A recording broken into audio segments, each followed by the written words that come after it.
సంజీవాంక భవత్శరీరలతికా సామీప్యమున్ కోరి నీ సింజానోద్భవ విశ్వమోహనకర శ్రీరాగమే ప్రాణమై రంజిల్లన్ సతతంబు సేవలిడగా రాకేందు బింబాస్య ఓ రాకేందు బింబాస్య నీ మంజీరమ్మున మువనై మణియునై మార్మోగిదన్ శ్రీధరి. ఈటీవీ లైఫ్ ఆధ్యాత్మిక ఛానల్ తమసోమ జ్యోతిర్గమయ అనే కార్యక్రమంలో పురాణ రహస్యాలు అనేటువంటి కార్యక్రమానికి స్వాగతం.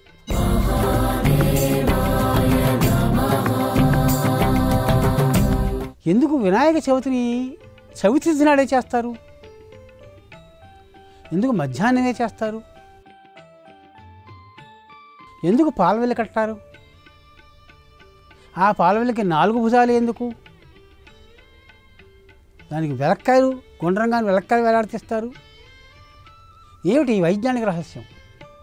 ఏమిటి పురాణ రహస్యం అనే విషయానికి వస్తే గణేశ పురాణంలో దీనికి సమాధానం దొరుకుతుంది. చతుర్థి తిథికి అంతటి ప్రాధాన్యం ఉంది. ఒక్కొక్క దేవుడికి ఒక్కొక్క సంఖ్య ఇష్టం అండి. అమ్మవారికి 3 సంఖ్య ఇష్టం, గణపతికి 4 ఇష్టం, శివుడికి 5 ఇష్టం, కుమారస్వామికి 6 ఇష్టం, బ్రహ్మగారికి 4, ఎందుకంటే ఆయన 4 తలకాయలు మిగిలే కనుక. ఇలాగా ఒక సంఖ్యతోడు ముడిపడి ఉంది. ఒక దేవతా మంత్రమైనా, ఆ దేవతల యొక్క తిథులైనా, ఆ దేవతల యొక్క పూజ ఉపాసన విధానాలైనా, అందులో మన గణపతికి 4 సంఖ్య అంటే చాలా ఇష్టం. అందుకోసం చవితి నాడే ఆ స్వామికి పూజ చేయడం జరుగుతుంది. ఏమిటి దీనికి మూలం అని అంటే, మన హిందూ సంప్రదాయంలో సౌరమానము చాంద్రమానము అని 2 రకాలుగా మానాలు మనం ఎక్కువ ఫాలో అవుతూ ఉంటాం. కొంతమంది నక్షత్రమానం, బారహస్పత్యమానం ఫాలో అవుతూ ఉంటారు. మనం పండుగలన్నీ చాంద్రమానం ప్రకారం చేస్తూ ఉంటాం. కానీ సంక్రాంతి పండుగ మాత్రం సౌరమానం ప్రకారం చేస్తాం. మకర సంక్రాంతి అని, కర్కాటక సంక్రమణం అని, ధనుష్ సంక్రమణం అని, ఈ సంక్రమణాలని సూర్యుని యొక్క నడక మీద ఆధారపడి ఉంటాయి. చంద్రుని యొక్క గమనం మీద ఆధారపడి ఉంటాయి చాంద్రమానం. అవి మిగతా పండుగలు, సంవత్సరాది, ఈ వినాయక చవితి, ఈ పండుగలన్నీ కూడా చంద్రుని యొక్క గమనం మీద ఆధారపడి ఉంటాయి. చంద్రగమనం ప్రకారం కొన్ని తిథులు ఏర్పడ్డాయి. సూర్యగమనానికి అనుకూలంగా నక్షత్రాలు, రాసులు ఏర్పడ్డాయి. అందులో చతుర్థి అనే తిథి నాడు మనం వినాయక చవితి చేయడానికి కారణం ఏమిటో మనకి ఈ పురాణం చెబుతుంది. గణేశ చతుర్థి ప్రియ అని ఉంది. గణేశ చతుర్థి ప్రియ. దీనికి చవితి అంటే చాలా ఇష్టం. ఇన్ని తిథులు ఉన్నాయి, 30 తిథులు ఉన్నాయి కదా. తిథులన్నీ శుక్ల తిథులు 15, పౌర్ణమంతంతో, అమావాస్యతోటి కృష్ణపక్ష తిథులు అవి 15 కదా. అసలు తిథులు ఎప్పుడు ఏర్పడ్డాయి? ముందు కాలం నుంచి తిథులు ఉన్నాయా? తిథులు అంటే అందులో చవితి ఉంటేనే ఈయనకి ఎందుకు ఇష్టం?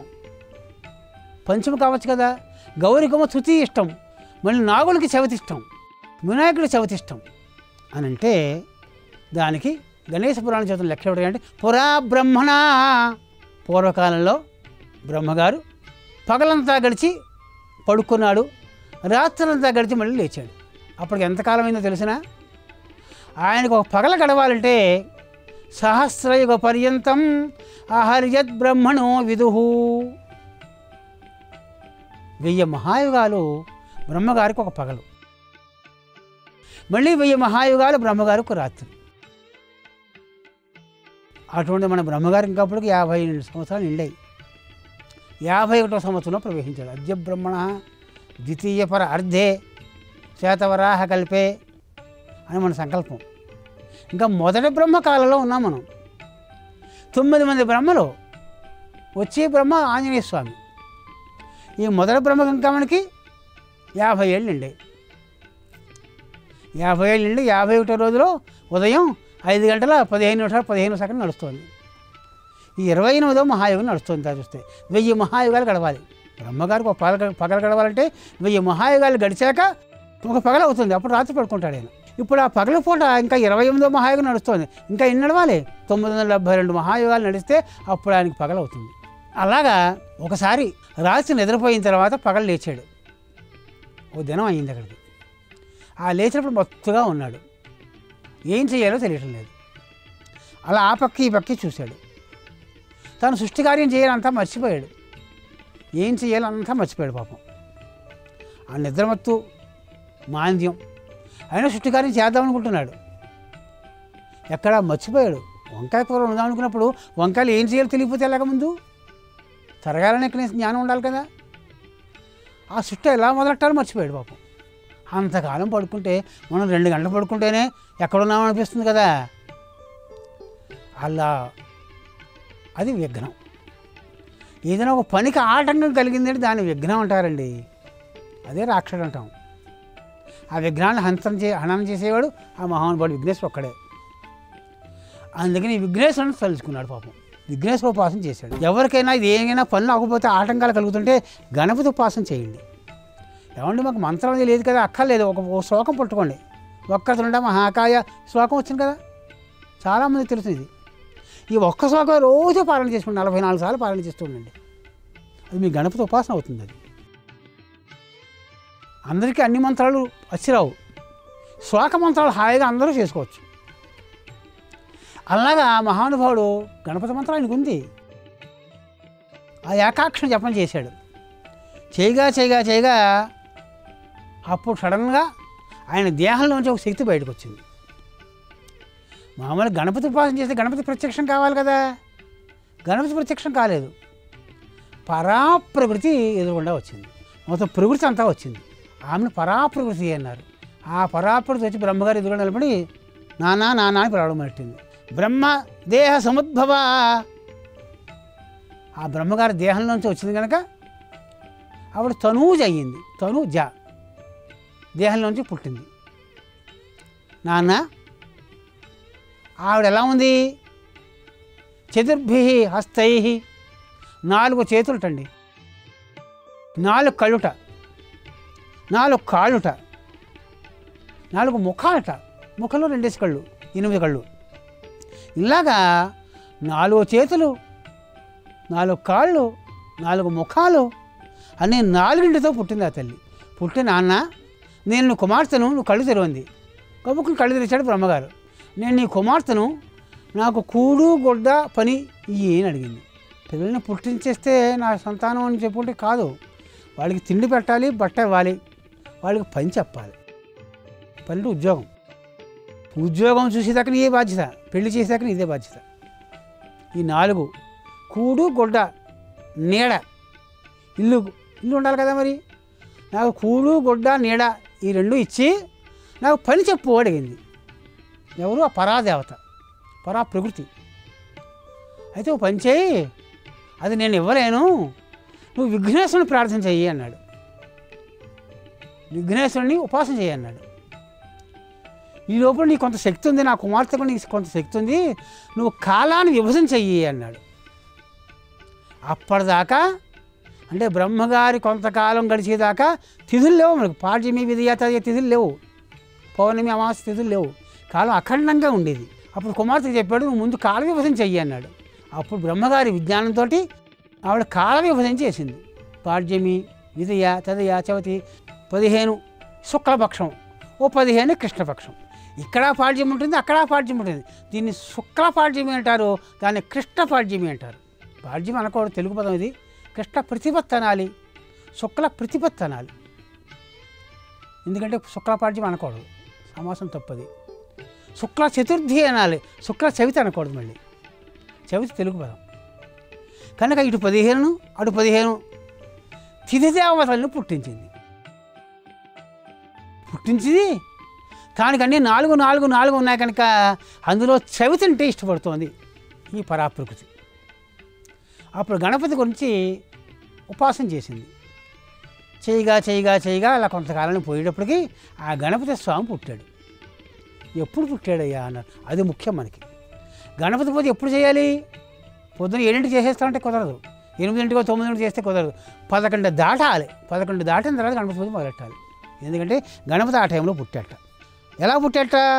చతుర్థ్యాం మధ్యగే భానౌ, చతుర్థ్యాం మధ్యగే భానౌ. చతుర్థి తిథి నాడు మధ్యాహ్నం 12 గంటల ప్రాంతంలో, అంటే సరిగ్గా 11:30 దాటాక సూర్యుడు సరిగ్గా నెత్తి మీదకి వస్తాడు. 12ంటికి నెత్తి మీద ఉంటాడు. ఆ టైంలో పుట్టాట. చతుర్థ్యాం మధ్యగే భానౌ. దేహధారి ఓ దేహాన్ని ధరించట గణపయ్య. వచ్చి చతుర్విధ స్వరూపాయ చతుర్విధ సుఖప్రద చతుర్భుజాయ, ఆయన 4 చేతులతో ఉద్భవించాడు. ఇప్పుడిది మధ్యాహ్నం సరిగ్గా నెత్తి మీద సూర్యుడు వచ్చినప్పుడు. అప్పుడు చతుర్థి తిథి ఉంది. అంటే 4వ గడి అనుకోండి, చతుర్థి తిథి ఉంది. ఆ తిథిలో ఆ స్వామి ఉద్భవించాట. 4 చేతులతో పుట్టాట. అందుకనే స్వామికి స్వస్తిక్ మార్కు వేస్తారు. స్వస్తిక్ మార్కు 4 భుజాలు ఉంటాయి. ఆయన చతుర్భుజ శుక్లాంబరధరం విష్ణు శశివర్ణం చతుర్భుజం ప్రసన్నవదనం ధ్యాయేత్ సర్వవిఘ్నోపశాంతి. 4 భుజాలతో పుట్టాడు. చతుర్థి నాడు పుట్టాడు. చతుర్థి ప్రియురాలైన ఆ తిథి దేవత ఉపాసన చేయగా పుట్టాడు. చవితి చవితి చవితి చవితి. అందుకని మిట్ట మధ్యాహ్నం 12 గంటల ఆ ప్రాంతంలో పుట్టాడు కనుక మనం 11 లాగా పూజా ద్రవ్యాలని ఏర్పాటు చేసుకుని పాలవిల్లు కట్టుకుని అప్పుడు పూజ మొదలెట్టాలి అన్నారు. అంతేకాదు 4 భుజాలతో పుట్టాడు కనుక ఆ పాలవిల్లు 4 భుజాలతోటే ఉండాలి. పాలవిల్లు చిన్నప్పటి నుంచి చూస్తున్నారు కదా. ఎప్పుడో త్రిభుజం చూసారా ఎవరైనా మీరు? పంచభుజం చూసారా? అమ్మగారికి ఇష్టమైన 3 భుజాలు కానీ, నాన్నగారికి ఈశ్వరుడికి ఇష్టమైన పంచభుజాలు కానీ ఉండవు. పాలవిల్లకి 4 భుజాలతోటే ఉంటాయి. ఎందుకని? చతుర్థి నాడు పుట్టాడు కనుక, 4 భుజాలతో పుట్టాడు కనుక, 4 పురుషార్థాలకు ప్రతీకగా పుట్టాడు కనుక, 4 వేదాలతో సమానంగా పుట్టాడు కనుక.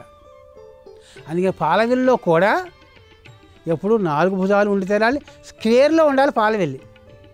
90 90 90 90 డిగ్రీలో ఉండాలి. దీర్ఘ చతురస్రంలో ఉండకూడదు. ఇదేమో ఇది 6 అంగుళాలు, అది 12 అంగుళాలు ఉండకూడదు.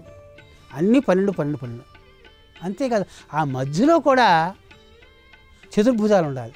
9 కానీ 12 కానీ 16 కానీ మధ్యలో పాలవిల్ల కర్రలో కూడా చతుర్భుజాలు రావాలి. అక్కడ దీర్ఘచతురస్రం రాకూడదు, త్రిభుజాలు రాకూడదు. మళ్ళీ పాలవిల్లో కూడా రహస్యం ఇది. ఎందుకని? ఆయన చతుర్భుజుడు కనుక. పాలవిల్లు చతుర్భుజాలకు సంకేతం. దాని మీద మనకి స్వస్తిక మార్కు కూడా వేస్తూ ఉంటారు. దానికి 4 తాళ్ళు కడతారు. స్వామి 4 వేదాల స్వరూపం. ఋగ్వేదము, యజుర్వేదము, సామవేదం, అథర్వవేదం. 4 తాళ్ళు కట్టి 4 భుజాలకి 4 తాళ్ళు కట్టి మేఘనో ఎన్నో వేలాడతీస్తాం. అవి 4 వేదాల స్వరూపాలు. ఆ తాళ్ళు కాళ్ళతో తొక్కకూడదు. ఆ కాళ్ళు కూడా నదిలో కలిపేయాలి. ఈ హుస్సేన్ సాగర్లో కలిపేయాలి తప్ప ఆ కాళ్ళని వేదాలుగా భావం చేస్తున్నాడు అక్కడ. అంతేకాదు వాడు మామిడాకులు చుట్టాలి. అవి నక్షత్రాలు, ఆభరణాలు. వేదాలకు ఆభరణాలు, నక్షత్ర ఆభరణాలు. దాని కింద వెలక్కాయలు గుండ్రన వస్తువులు కట్టాలి. మారేడికాయ దాని వర్తులం తిరుగుతుంటే గుండ్రంగా తిరగాలి. జొన్నపత్తి, సీతాఫలం, సపోటా ఇవన్నీ. ఎందుకయ్యా అన్నారు? ఏమిటయ్యా అన్నారు? అనేక కోటి బ్రహ్మాండాలని చెప్పారు. అనేక కోటి బ్రహ్మాండ నాయక అంటే పాలవిల్లి ఇది ఈక్వల్ టు ఒక గెలాక్సీ అనమాట. ఇది మనం తొలినాడే కట్టాలి. మొన్నాడు 12కి పూజకి 9ంటికి వెళ్ళి తెచ్చుకోవడం కాదు. కింద రాత్రి తొన్నాడు రాత్రి ఆ వేళ తది ఉండాలి. తదితో కలిసిన చవితి ఉండాలి. ఎందుకని? తది అమ్మకి ఇష్టం. గౌరీ తృతీయ అంటారు. ఆ తది నాడే స్వామిని మన ఇంటికి తెచ్చేసుకోవాలి. మట్టి విఘ్నేశ్వరుని కొనుక్కోవాలి. మట్టిదే కొనాలి. రంగులు కొనకూడదు. అసలు ప్యూర్ మట్టి విఘ్నేశ్వరుని కొనాలి. వెండిది బంగారం కాదు, కేవలం ప్యూర్ మట్టి. ఎందుకంటే గణపతి పృథివీ తేజస్తో పుట్టాడు, అంటే భూమి తేజస్తో పుట్టాడు. అందుకని మట్టి విఘ్నేశ్వరుడే శ్రేష్టం. ఆ రాత్రే పాలవిల్లంతా రెడీ చేసేసి కింద పీట వేసి అలికి ముగ్గు పెట్టి దానికి బొట్లు పెట్టి దాని మీద ఓ తమలపాకు కానీ మారేడుదళం కానీ వేసి మామిడాకు కానీ వేసి మట్టి విగ్రహాలు పెట్టాలి. పైన బ్రహ్మాండాలు వేలాడేలాగా పాలవెల్లి కట్టాం, వెలక్కాయలు ఇవన్నీ కట్టాం, కింద స్వామిని కూర్చోబెట్టామంటే అర్థం ఏమిటి? ఆ బ్రహ్మాండ నాయకురాలు ఎవరు? అమ్మవారు. ఆ అమ్మవారి గౌరీ తృతీయ వేళ తిథి తది ఉంటుంది. ఆ గౌరీ తృతీయలో ఆ స్వామిని ఎక్కడ పడుకోబెట్టామంటే అమ్మవారి ఒళ్ళోకి పడుకోబెట్టినట్టు లెక్క. కనుక పాలమిల్లు తొలనాడే కట్టాలి, మర్చిపోకండి.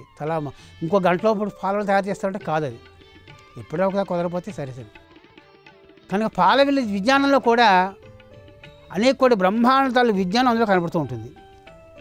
అందుకని స్వామి కూడా గజముఖ, స్వామి మంత్రం కూడా 4 సార్లు చదవాలి, స్వామి ప్రదక్షిణాలు 4 ప్రదక్షిణాలు చేయాలి. స్వామి మంత్రం, స్వామి శ్లోకం మీరు చదవచ్చుంటే 4 కానీ 44 కానీ 444 కానీ 4444 కానీ ఇలా 4 ఉండాలి. ఎందుకని? చతుర్థ్యాం సముత్పన్న, చతుర్థీ తిథితోడు పుట్టాడు, 4 వేదాల స్వరూపంగా పుట్టాడు, 4 పురుషార్థాల స్వరూపంగా పుట్టాడు, 4 భుజాలతో పుట్టాడు, 4 సౌఖ్యాల స్వరూపంగా పుట్టాడు. కనుక ఆయన్ని ఆ చతుర్థీ తిథి నాడే ఆ మధ్యాహ్నమే చెయ్యాలి. సరే, ప్రత్యక్షం అయ్యాడు. ఏం కావాలి? వరం కోరుకో. స్వామి, నాకు చవితి అంటే చాలా ఇష్టం, ఈవేళ నువ్వు పుట్టావు కనుక నువ్వు ఎప్పుడూ కూడా ప్రతి సంవత్సరం కూడా చవితి నాడు, చతుర్థి నాడు, నా తిథి నాడే నువ్వు ఆవిర్భూతం అవుతూ ఉండాలి. ఎప్పుడు ఏ యుగంలో అయినా సరే నువ్వు భూలోకంలో ఎక్కడ ఆవిర్భూతం పొందాలి అంటే నా తిథి నాడే ఆవిర్భూతం పొందాలి అని వరం కోరింది. సరే, సంతోషమే, బాగానే ఉంది. ఇంకేమైనా కావాలా అన్నాడు. స్వామి, నీ పట్ల నా పరాభక్తి, ఎప్పుడూ నీ పట్ల భక్తి చెడకుండా ఉండేలాగా నా మనస్సుని శుద్ధి చెయ్యండి. నిన్ను తలుచుకొని నీ చవితి నాడు ఎవరైతే పూజలు చేస్తారో వాళ్ళకి విఘ్నాలు లేకుండా కాపాడుతాను అన్నాడు. అప్పటి నుంచి ఇప్పటిదాకా మనం ఆ గణపతి, మనం అందరం గణపత్యం, గణపతి ఆరాధన చేయని వాళ్ళని ఎవరు లేము వేళ. అటువంటి స్వామి, చతుర్థి నాడు పుట్టాను కనుక నీకు వరం ఇవాళ ఇచ్చాను కనుక నీ పేరు వరదా చతుర్థి అని పేరు అన్నాడు. శుక్లపక్షుల చతుర్థి పేరు వరదా చతుర్థి. ఎందుకని? ఆ చతుర్థి తిథికి ఆవిడ ప్రత్యక్షమై, చతుర్థి నాడు ప్రత్యక్షమై 4 రూపాయలతో పుట్టి ఆవిడకు వరం ఇచ్చాడు కనుక మధ్యాహ్నం వేళే పూజ చేయాలని నియమం చేశాడు కనుక ఆవిడకు వరదా చతుర్థి అని పేరు. మనం ఖచ్చితంగా మధ్యాహ్నం సమయంలోనే స్వామిని అర్చించాలి. సరే, బాగానే ఉంది. ఇంకోనాడు పోయిన తర్వాత ఆ కృష్ణపక్ష చతుర్థి వచ్చింది. మా అక్కకి ఇచ్చేవారు నాకివ్వవా అని ఆవిడ తపస్సు చేయడం మొదలెట్టింది. అలా కొన్ని సంవత్సరాలు తపస్సు చేయగా ఆవిడకి రాత్రి ప్రత్యక్షమయ్యాడు, నిశాముఖంలో ప్రత్యక్షమయ్యాడు. ప్రత్యక్షమై ఎప్పుడు? చంద్రోదయ వేళలో నిశాముఖంలో ప్రత్యక్షమయ్యాడు. కృష్ణ చతుర్థి సంకష్టహరణీ నామ భవేత్తవ చతుర్థికే. నీ పేరు సంకష్టహరణ చతుర్థి అంటారే, మీ అక్కము వరదా చతుర్థి, నువ్వు సంకష్టహరణ చతుర్థి. ఆవిడ కోరికలు తీస్తుంది, నువ్వు కష్టాలు పోగొడతావు. మన కష్టాలు ఉండగా కోరికలు నెరవేరిన లాభం లేదు. నీకు ఎంత డబ్బు ఉన్నా నీకు ఒంటి నిండా రోగాలు ఉంటే లాభం లేదు, రోగాలు పోయే డబ్బు వస్తున్నాయి నీకు. అందుకని నువ్వు కష్టాలు పోగొడతావు కనుక నీకు సంకష్టహరణ చతుర్థి అన్నాడు. ఆమె వరదా చతుర్థి అన్నారు. అయితే చంద్రోదయ వ్యాప్తిగా కలిసి చతుర్థి ఉంటే చంద్రోదయ వ్యాప్తి చతుర్థి అంటారు. చంద్రోదయం దానికి లేకపోతే చవితి సాయంకాలానికి వెళ్ళిపోయింది అనుకో, రాత్రి భాగంలో ఉంది వెళ్ళిపోయింది అనుకో, దాన్ని నిశాముఖ చతుర్థి అంటారు అని కూడా ఆయనే పేరు పెట్టాడు. ఈ చతుర్థి వ్రతాన్ని సంకష్టహరణ చతుర్థి ప్రతి నెలలోనూ వస్తుంది కృష్ణపక్షంలో. దీన్ని పొద్దంతా ఉపవాసం ఉండి పాలు అవి తాగొచ్చు, నైవేద్యం పెట్టి పూజ చేసుకుని సాయంకాలం ఎవరైతే నా పూజ చేసి నాకు ఉండాలని నైవేద్యం పెట్టి భక్తిగా నన్ను కొలుస్తారో వాళ్ళకి అన్ని కష్టాలు పోగొడతాను, వాళ్ళు రికమెండ్ చేసిన వాళ్ళ కష్టాలు కూడా పోగొడతాను అన్నాడు. కనుక సంకష్టహరణ చతుర్థి, వరదా చతుర్థి 2 చతుర్థులు వస్తున్నాయి. ప్రతి వారం ప్రతి నెల కూడా ఎవరైతే చేస్తారో వాళ్ళు ఖచ్చితంగా గణపతి అనుగ్రహం కలుగుతుంది. మనం నిత్యం ఏ కార్యక్రమం తలపెట్టినా గణపతి ప్రార్థన చేసుకునే తలపెట్టుకోవాలి. పెళ్లి చేసిన గణపతి ఆరాధన చేసుకోవాలి, మీది కట్టే చేసుకోవాలి. మన సంప్రదాయం. ఇటువంటి సంప్రదాయాల పుట్ట మనకు పురాణాలు. ఆ పురాణ రహస్యాలు విన్నందుకు కృతజ్ఞతలు. స్వస్తి ప్రజాభ్యః పరిపాలయంతాం. ఈ కార్యక్రమాన్ని తిరిగి చూడాలనుకుంటే www.youtube.com/@ETV Life Spiritual లో చూడవచ్చు. कराळजिह्विका कठोरदंश्रिका प्रदीप्त दिग्विदिक्तट प्रचण्डवह्निकीलका नटः सहस्रशतसहस्र